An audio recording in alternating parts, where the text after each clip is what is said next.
Hi students, this is Dr.Nisha Varshney with one more chapter of history. This is our third chapter and the name of the chapter is The Age of Industrialization.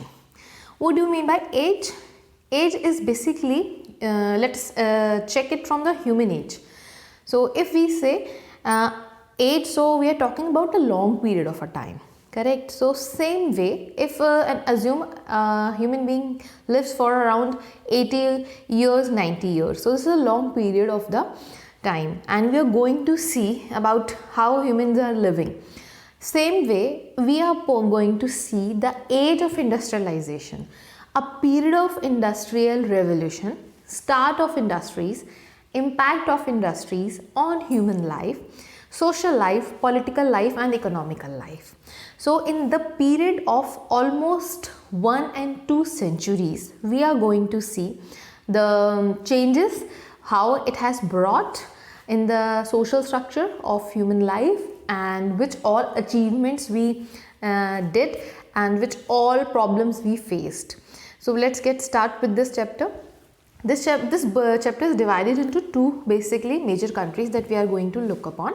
One is England, because England is the first country to start with industries, okay, and the birth of industries took place in England only. Then of course India, that we are going to see how did it enter in Indian scenario, because India used to have cottage industries a lot and we were making good cotton fabric which was sold worldwide and it was replaced by the industries. So the problems were faced by our weavers a lot during this period that we are going to see here, and what all we have achieved after Britishers has gone. So what is the history of industries, and if you can recall one of the chapters of geography, the 6th chapter is manufacturing industries. In that chapter we are talking about the current scenario, and in this chapter we are talking about the past, or you can say birth of the industries. Correct? Let's get started. So this is the chapter, and on this chapter we have the first image. What is written here? The dawn of the century. So a new century is going to take birth. So this is the dawn, means the morning, the start of the new century. And look at the picture carefully. There is one fairy. She has wings, but she is standing on wheel, and the wheel is going day and night and it is moving. And look at the picture carefully, what all articles you see behind her.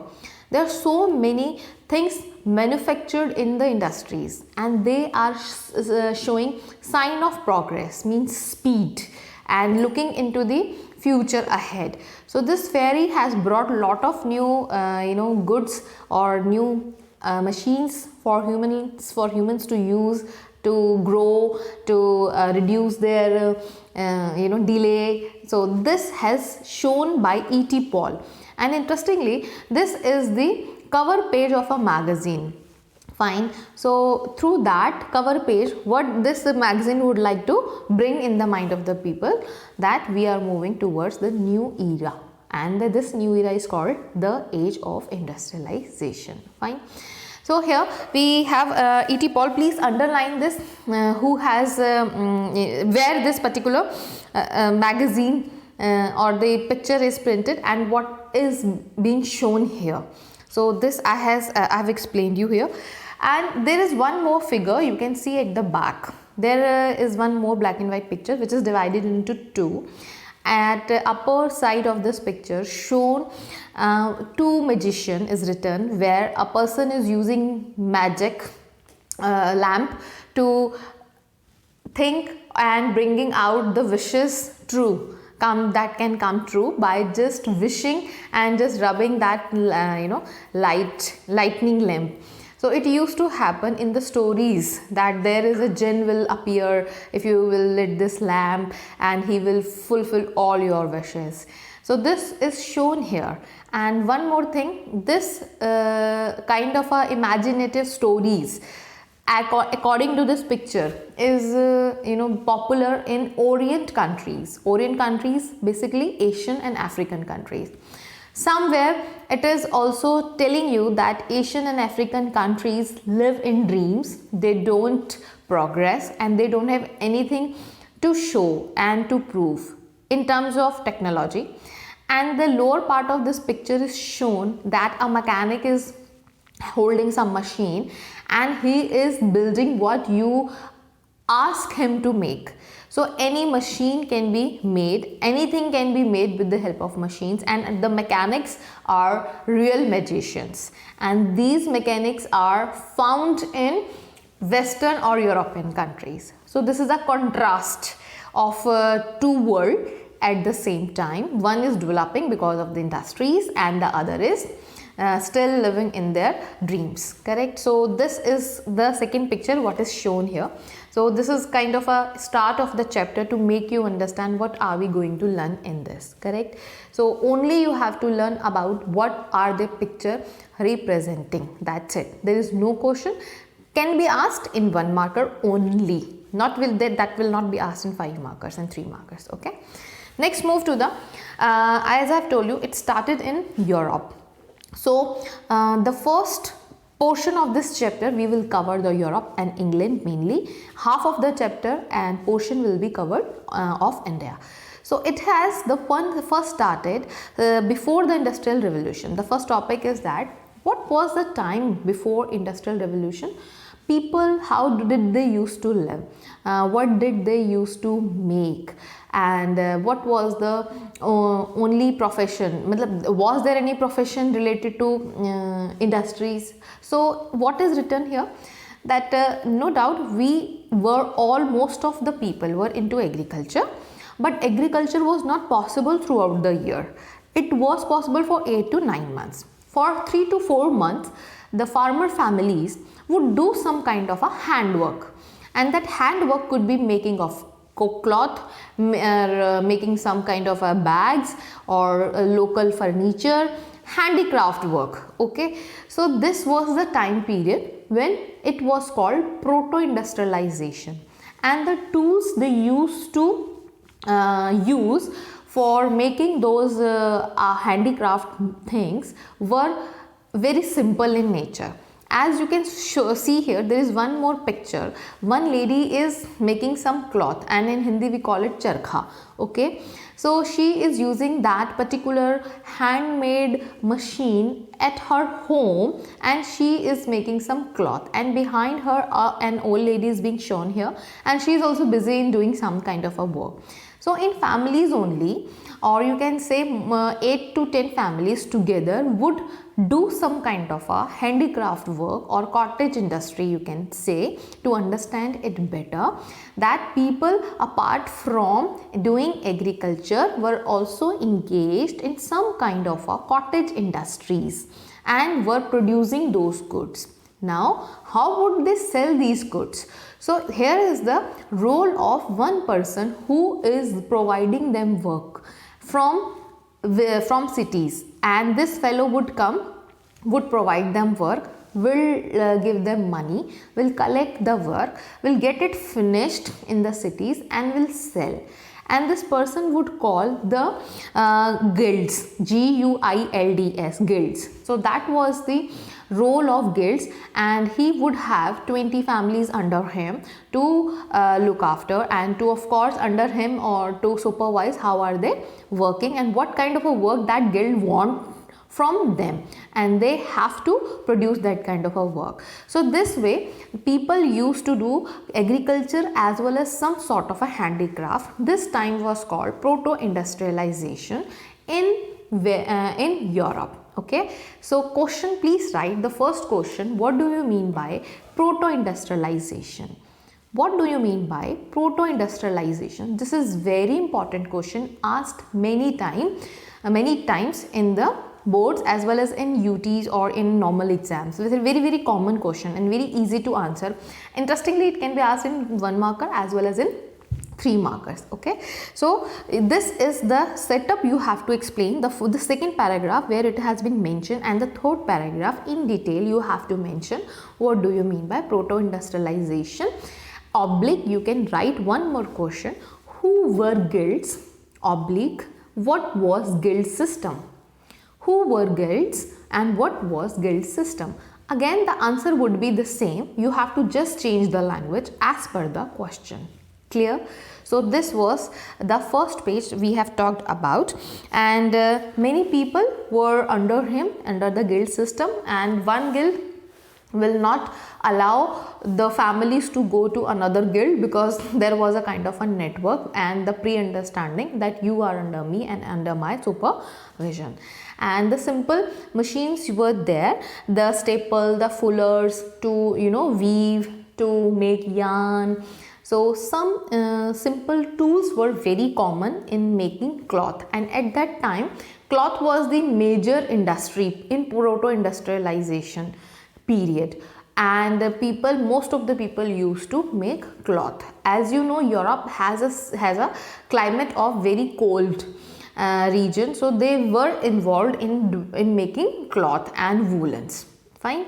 So next, let us move to coming up of the factories.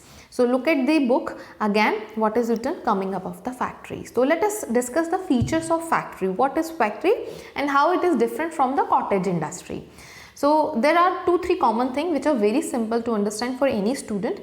Factory or industry is a large unit, okay, covering large area. Under that, multiple tasks can be done simultaneously. Under that, multiple tasks can be done simultaneously, and from start to end, supervision can be done under one roof. From start to end, supervision can be done under one roof. That is why quality is maintained, time is reduced, as well as cost is also reduced of production. Fine. So these are the basic features of factories and industries. Now you compare these features with the cottage industry. A guild would come to the village, will give some work to some other family, some work to some other family, then he will collect that work. Then he will get the work finished in the cities with the help of some experts. Correct? Then he is able to sell the product. Now look at this entire process, how much time is being wasted and how much cost is involved in it. That is why most of the time handicraft articles are expensive as compared to industrial products. Yes, if you can see, if you go and would like to a boutique and would like for a designer dress, the designer dress would be as per your choice and as per your liking. So that would be a unique, and few people would be making it. That is not being manufactured in the factories. So the designer dress would be more expensive than a simple t-shirt of 200-300 rupees which is being manufactured of white color, very commonly available everywhere. White shirt and white t-shirt, which I am wearing also, very common and very inexpensive because it is being manufactured in industries in multiple quantities and sold everywhere. So some things are common which are easy to handle. So now can you see the comparison between cottage industry and the proper industries?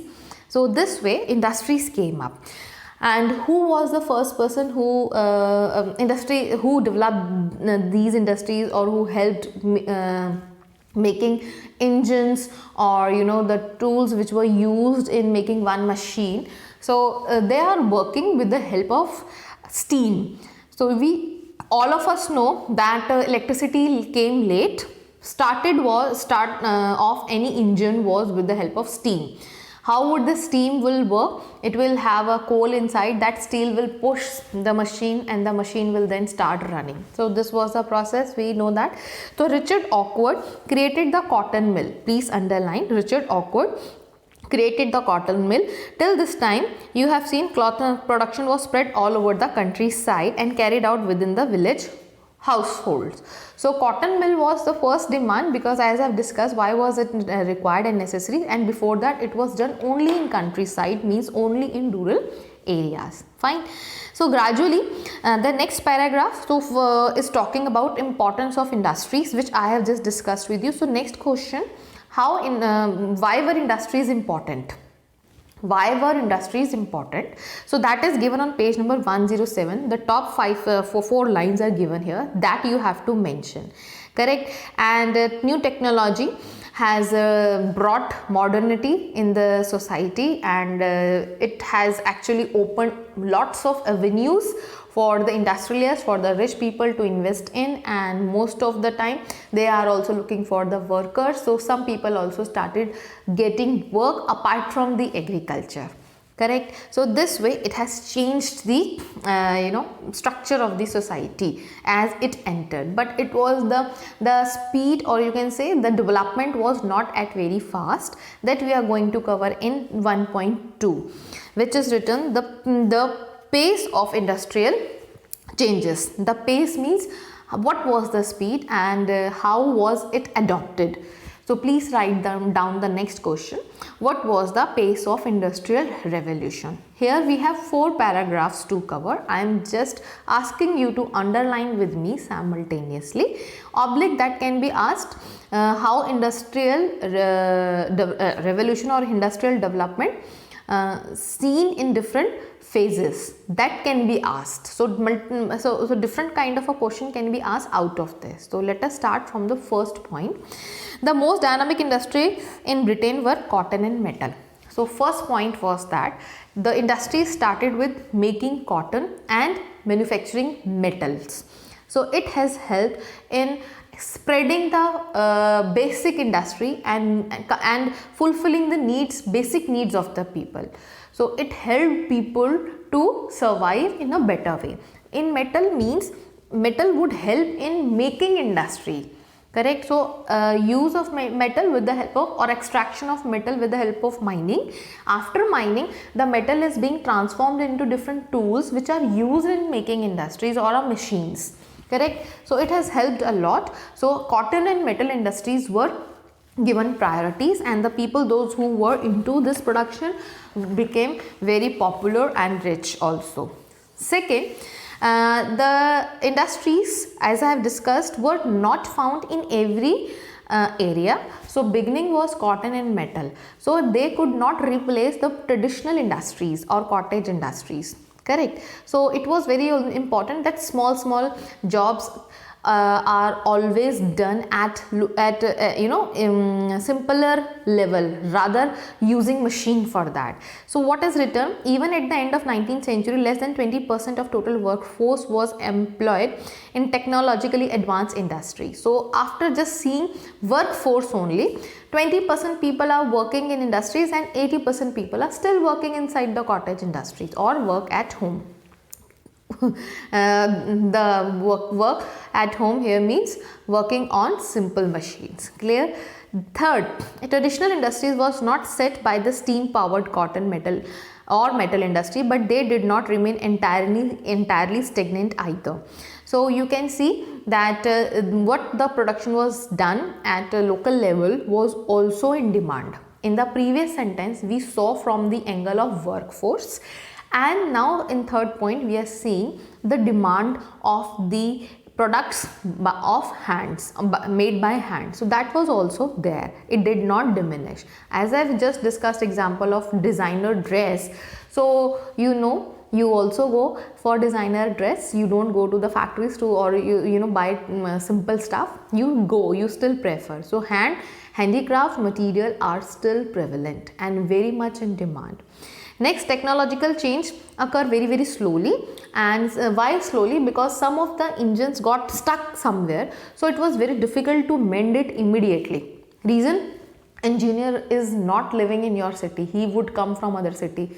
It may take 1 month to get it mended, repaired, so that will halt the work of the industrialist and he would face losses. So many people abandoned use of it for some times, but when the technology got improved, so it took the speed. So here it is written 320 steam engine all over the England only by the end of 19th century. So you can assume 19th century, end of 19th century, only 321 steam engines were there. So it was easy to count who has the industry of steam engine, and rest of them are engaged still in handicraft or cottage industry. So this way we have covered 4 major points to understand and to solve, and we looked upon how was this pace and the stages of development of industries in Europe. In the end, there is a paragraph which you can write on conclusion. Historians now have come to increasingly recognize that the typical worker in the mid-century, 19th century, was not a machine operator but a traditional craft person and the laborer. So, if you look at the 19th century as a whole, though industries entered, but they could not replace the handicrafts. Hand labor was still in demand. So, if I have to conclude 1 century of 18th century, so it was just start of industries, but the work is in the hands of the labor only. So, that was the conclusion of 2.1.2. Correct. Let's move to the next topic, hand labor and steam power. So, let us move in detail and compare both of them. So, can you replace hand labor? We cannot. Though we are into artificial intelligence world, moving towards that, and most of the things would be in the hands of the robots, but still we cannot replace human touch, human emotion, which cannot be replaced by the robot anyhow. So, steam hand labor was in demand, and steam power was not that was accepted in the beginning. So, the products made in the industries were not also accepted by heart by some of the people, and the work was also not given to all the people. So, those who did not get the work are still into making their own handicrafts. Correct. So, the second paragraph, it has started basically of Victorian Britain or England. So, they are talking about at the time of the Queen and the monarch, and how would they prefer human labor, because everything they would like to get it done by the hands of the labor only, not by the machine. So, you can see though there was a lot of demands, and during demand the factory or the industrialists would look for the workers. When the demand has gone down after Christmas, so he will ask you to leave the job. So, where then people would go? They will then again join the hand labor work. Correct. So, that is the problem shown here and written here of steam engine and hand labor, and the comparison was shown here. Next, we are going to see, though variety of products are being manufactured in the industries, but still handwork was not replaced. So, 110 page number, the second paragraph, please write one question. Please write one question. Why aristocrat class of Victorian Britain, why aristocrat class of Victorian England still prefer hand labor? So, answer is that which I have already explained you with the help of that designer dress example, that why did they demand hand labor. So, you can read on this, and it is written in the second paragraph complete. I just read one line for you. In Victorian Britain, the upper class, the aristocrat and the bourgeois preferred things produced by the hand. Handmade products came to symbolize refinement and the class. Clear? So, this way Victorian Britain people preferred hand labor. Clear? So, one question done. Next, life of the workers. In industries, when they started, there was no predefined law for them as we see it today. You must have seen now labor work from 10 to 5. You can watch at construction site, they would come at 10 or 9:30 and will leave by 5 or 5:30 exactly, and will ask for the wages. Previously it was not like that, because it was a new start and the democracy was also not there fully. Partially was there somewhere. If the king is good, so he would look after the needs of the people, and the king is not holding the industries. King is just helping the rich class to start with the industries, giving permission, and the industrialist, who is of course a typical businessman, would like to make money out of it and would definitely not give you the full wages, would like to take away the profit. So a similar thing was seen there, that life of the workers was miserable.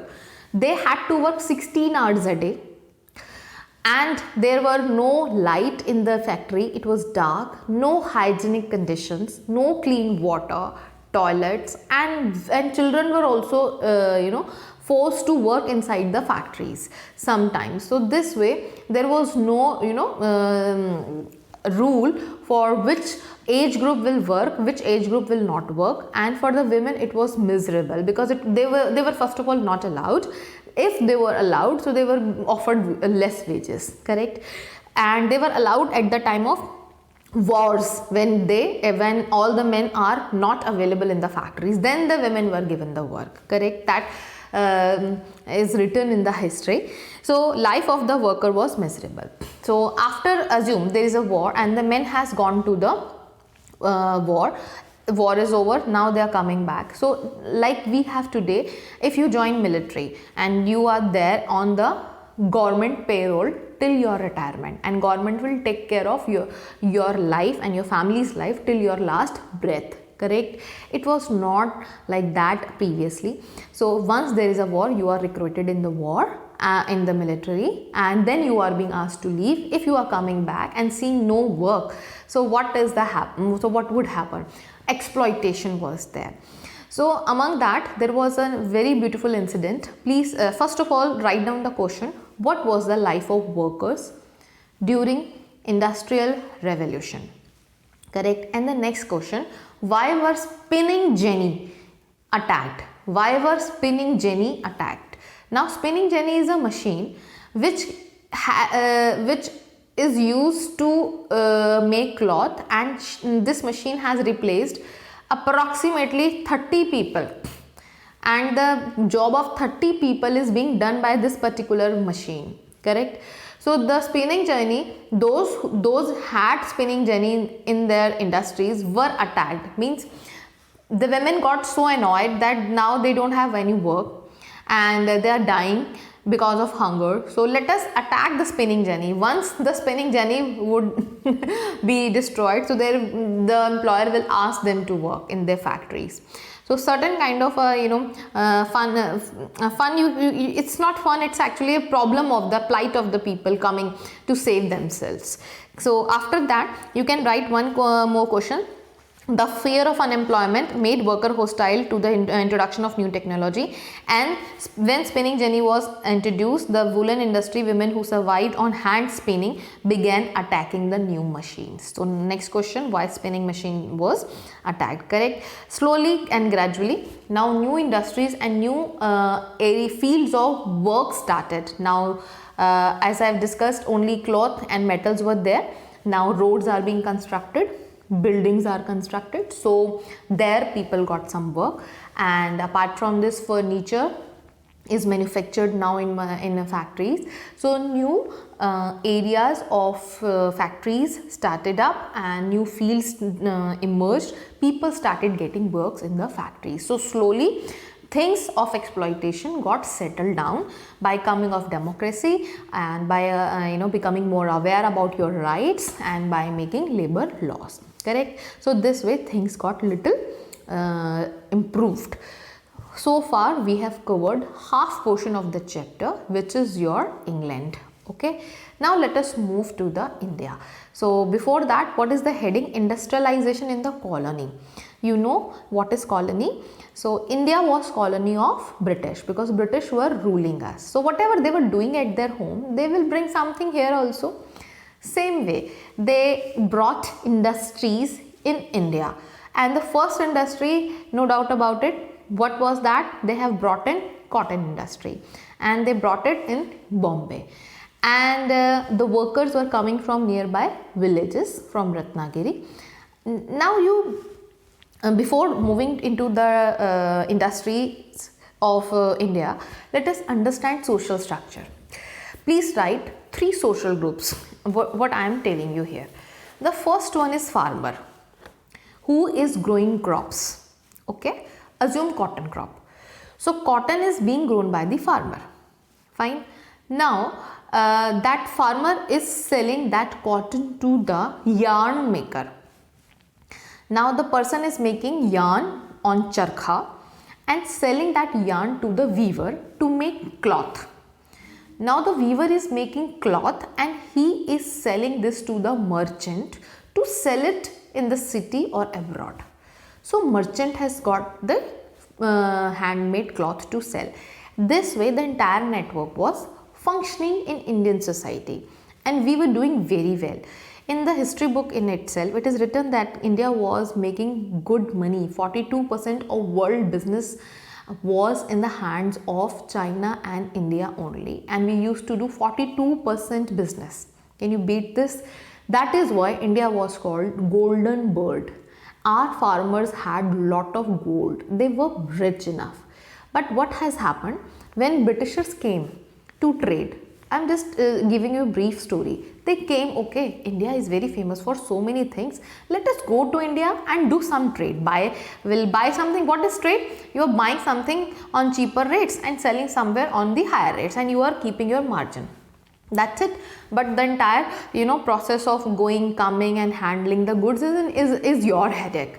So they came to India for that trade. But once they when they were starved after seeing India's richness in terms of climate, seasons, soil, variety of agriculture products, crop. So they starved. So they thought that they were not thinking of that India would be so rich in terms of so many things. So they had to capture Indian market. Now they have shifted. In the beginning they have just come to do trade. Now they want to rule India.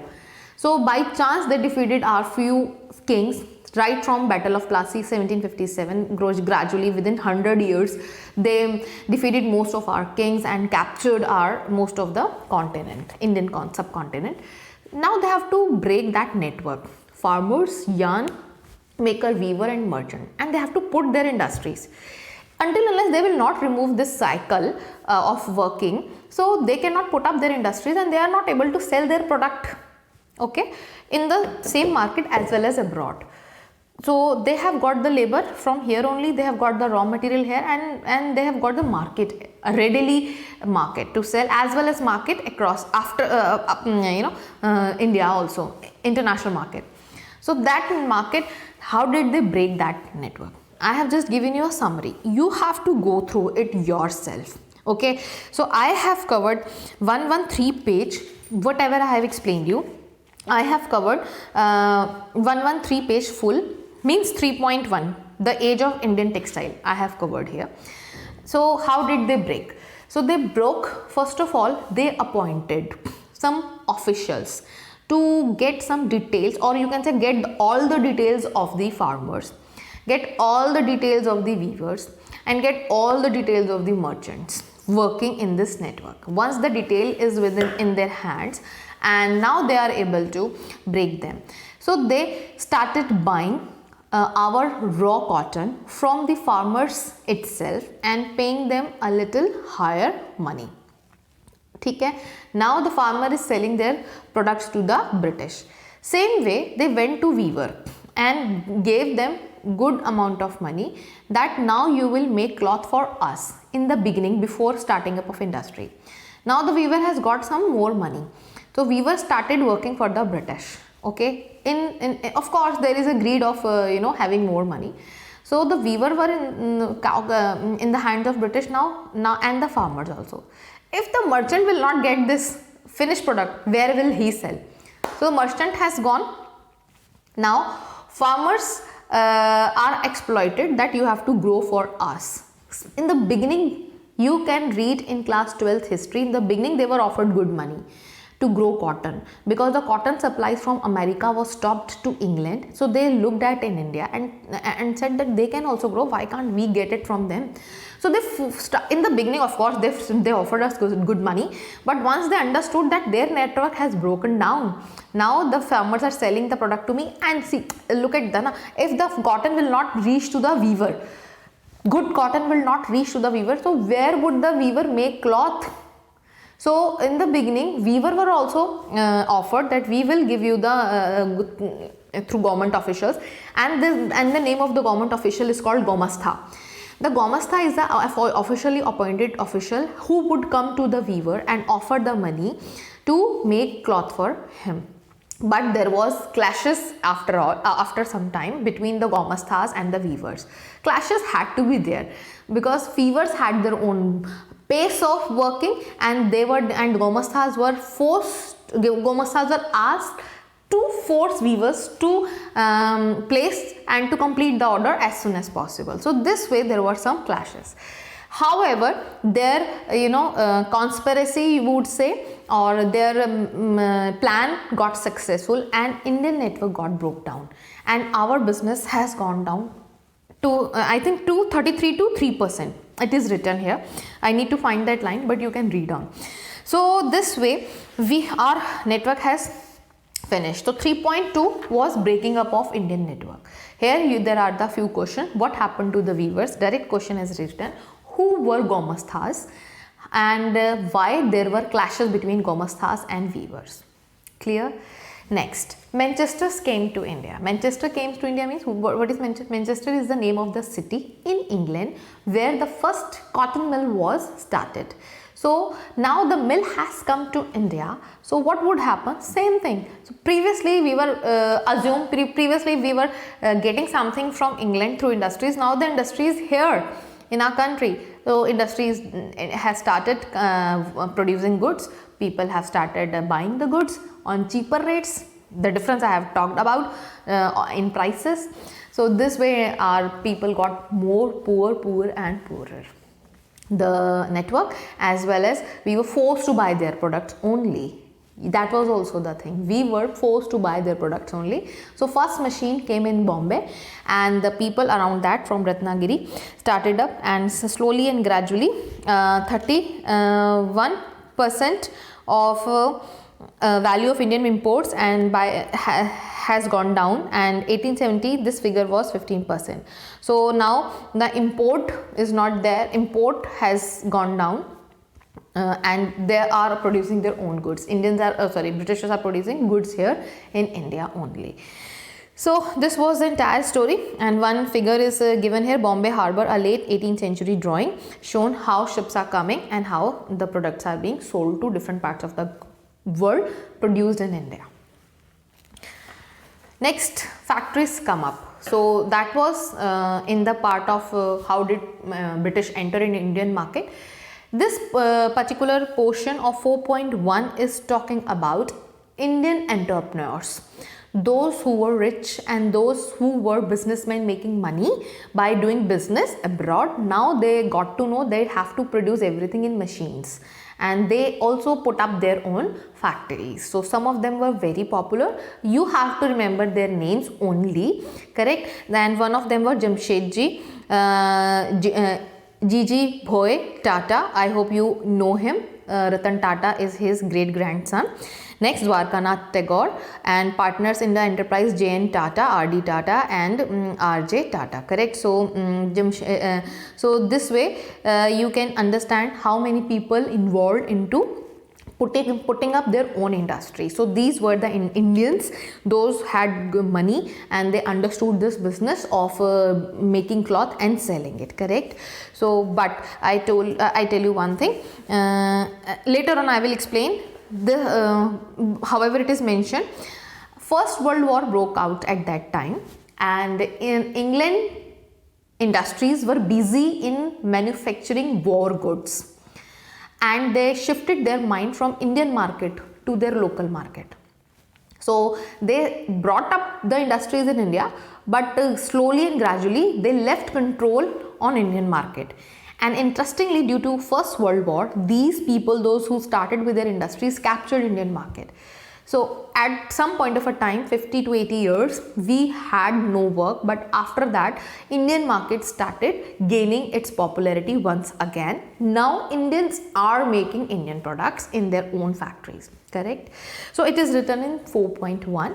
4.2, where are workers coming from? So we started with the railway at that time. Again, railway was being made to bring raw material and to sell the finished goods at different parts of the ports. Reason, because through ports only, through shipment only, the product will sell to the international market. So that is why railways were built up, and it will help also for the workers to go to the factories to work. So to and fro was also, of course, for the transportation system to travel from one place to other place, it was also important, and it has helped people reaching to Bombay. Figure 19, young workers of a Bombay mill, early 20th century. They were, means children were also given work in the factories. Interestingly, if you have to get work in Bombay factory and you are living in Assam or Kerala, so there is a person who will provide you the job, and he is called the jobber.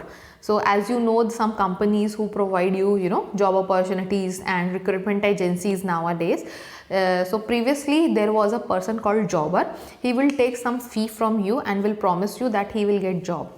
Okay, and sometimes he will ask for some gifts also.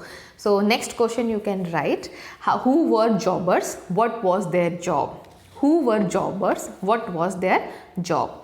And as I already explained you, you have to just remember the names of the Indian industrialists, not in detail, correct?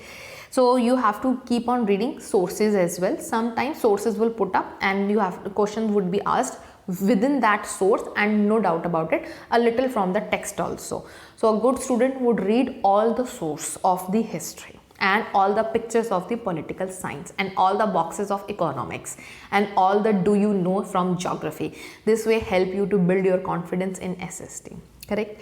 Now let us move to the peculiarities of Indian growth. As I have discussed that First World War broke out. Because of First World War, so Indian market had got a chance to revive itself. So yes, it got revived. So you can read 120 on page number 121, the last paragraph. Till the First World War, industrial growth was slow. The war created dramatically new situation with British mills busy with war production to meet the needs of army. Manchester imports into India declined. Suddenly, Indian mills had a vast home market to supply. So this way, war brought lot of opportunities for Indians to revive their industries and to start doing production which was demanded in the international market, correct? And let us come back to the weavers. So weavers were completely diminished. Now they have got one more chance to revive themselves by getting help from some small scale industries. Now industries have come up, so some innovations were also done at local level.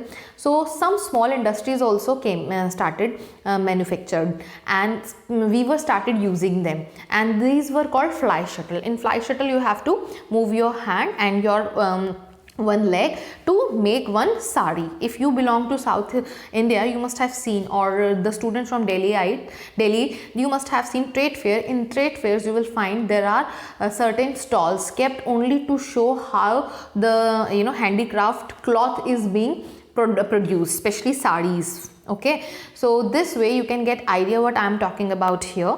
Small scale industries came up. Weavers started making now cloth with the help of small machines run by the hands without any electricity. So there was no loss of power supply, and gradually today, if I talk about, again I am connecting it with the manufacturing industries, power looms. So with that machine now power has been added. So now weaver is putting on the power and not using his hand and leg to get it relief from the pain that he had to do earlier. So has been shifted. So this was the start of those power looms. So you can go through that and you will got to know how fly shuttle has brought up the work for the weavers, and weavers got the work. Now it is in demand and fine variety of cloth is now being manufactured by the weavers with the help of new machines. So please write down the next question. How small scale industries came up and got work for the weaver. How small scale industries came up and got work for the weavers, or the importance of small scale industries, correct? So I hope chapter is easy to understand, no difficulty. Last topic, market for goods. So it's such a easy to understand.